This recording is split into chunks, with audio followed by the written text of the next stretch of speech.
रामकृष्ण हरी. संतपीठ बुलेटिनमध्ये आपले सर्वांचे सहर्ष स्वागत. संतपीठ बुलेटिन हा उपक्रम संतपीठामध्ये होणारे विविध कार्यक्रम संतपीठाच्या पालकांपर्यंत म्हणजे तुमच्यापर्यंत पोहोचवण्यासाठी केलेला एक अनुभव उपक्रम आहे.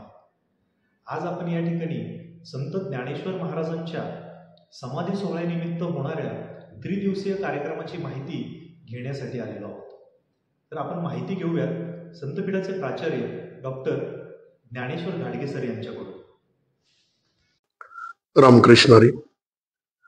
आपल्या सर्व पालकांना आणि विद्यार्थ्यांना कळवण्यास अत्यंत आनंद होतो की आपल्या जगद्गुरु संत तुकाराम महाराज संतपीठ श्री क्षेत्र टाळगाव चिखली या ठिकाणी कार्तिकी एकादशीचं निमित्त आणि त्याचबरोबर कैवल्य साम्राज्य चक्रवर्ती श्री ज्ञानेश्वर महाराज यांच्या संजीवन समाधी सोहळ्याच्या निमित्तानं आपण आपल्या संतपीठामध्ये 3 दिवसाचा कार्यक्रम आयोजित करत आहोत.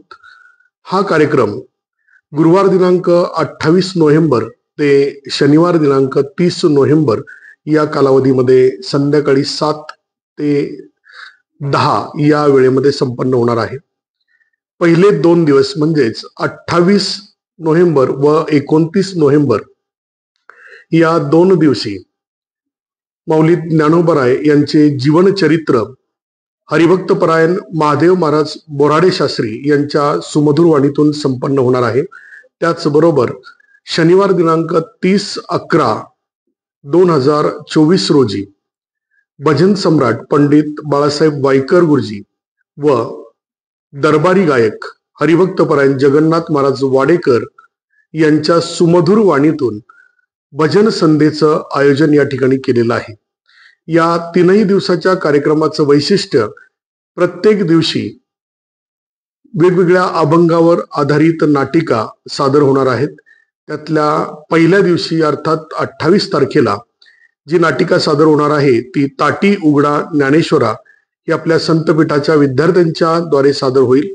त्याचबरोबर 29 नोव्हेंबर रोजी आले लोटांगणी चांगदेव ही देखील नाटिका विद्यार्थ्यांच्या माध्यमातून सादर होणार आहे. आणि शेवटच्या दिवशी भजन संध्येनंतर संतपीठातील सर्व अध्यापक वृंदांच्या माध्यमातून बाप ज्ञानेश्वर समाधीस्थ ही नाटिका सादर केली जाणार आहे. सर्व पालक व विद्यार्थी यांना नम्र विनंती की आपण या वेगवेगळ्या प्रकारच्या कार्यक्रमांचा आपण आस्वाद घ्यावा आणि आपली उपस्थिती संतपीठाच्या प्रांगणामध्ये असावी ही नम्र विनंती. रामकृष्ण. जगद्गुरु संत तुकाराम महाराज संतपीठामध्ये होणाऱ्या अशा विविध कार्यक्रमांची माहिती मिळवण्यासाठी पाहत राहा आपले संतपीठ न्यूज बुलेटिन. रामकृष्ण हरी.